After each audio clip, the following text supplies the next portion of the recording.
भूमिपुत्र news, वास्तव बातमी।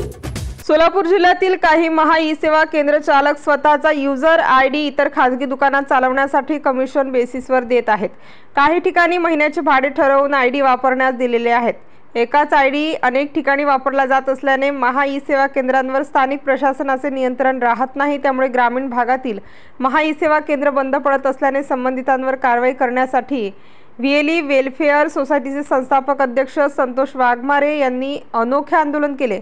जिल्हाधिकाऱ्यांनी तातडीने कारवाई करावी या मागणीसाठी कुर्डुवाडी येथील एका मोबाईल टॉवरवर सुमारे 200 फूट चढून स्वातंत्र्य दिनाच्या दिवशी दुपारी 3 वाजल्यापासून आंदोलन सुरू केले असून तहसीलदार आंदोलनस्थळी पोहोचले असून खाली येण्याची विनवणी करीत आहेत। त्याला सायंकाळी 7 वाजेपर्यंत आंदोलनकर्त्यांकडून कुठलाही प्रतिसाद मिळत नसल्याने येथील स्थानिक प्रशासन टेन्शनमध्ये आल्याचे दिसून येत आहे। जिल्ह्यातील ठराविक महा ई सेवा केंद्र चालक स्वतःचा युजर आयडी इतर खासगी दुकानात चालविण्यासाठी कमिशन बेसिसवर देत आहेत। त्यामुळे ग्रामीण भागातील महा ई सेवा केंद्र आपले सरकार सेवा केंद्र चालकांवर याचा आर्थिक बाबतीत विपरीत परिणाम होऊन अनेक केंद्र बंद करावी लागत आहेत। दिवसेंदिवस ग्रामीण भागातील अधिकृत महा ई सेवा केंद्र बंद होत असल्याने केंद्र चालक बेरोजगार होत आहेत। केंद्र बंद झाल्याने दुसऱ्याचा आयडी वापरणाऱ्यांचे चांगलेच फावते आहे। पानटपरी, किराणा दुकान, जनरल स्टोअर्स, मोबाईल दुकान अशा वेगवेगळ्या ठिकाणावरून महा ई सेवा केंद्रांचा आयडी वापरत येत असल्याने त्यांच्यावर कारवाई करणे शक्य होत नाही। आयडीचे भाडे किंवा कमिशन सोबतच स्वतःचा नफा यामुळे सेवेच्या किमती वाढून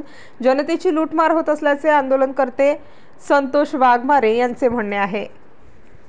महाराष्ट्रासह सोलापूर जिल्हा आणि माळशिरस तालुक्यातील महत्त्वाच्या आणि ताज्या बातम्या पाहण्यासाठी भूमिपुत्र न्यूज चॅनलला यूट्यूबवर सबस्क्राइब करा आणि बेल आयकॉन प्रेस करा।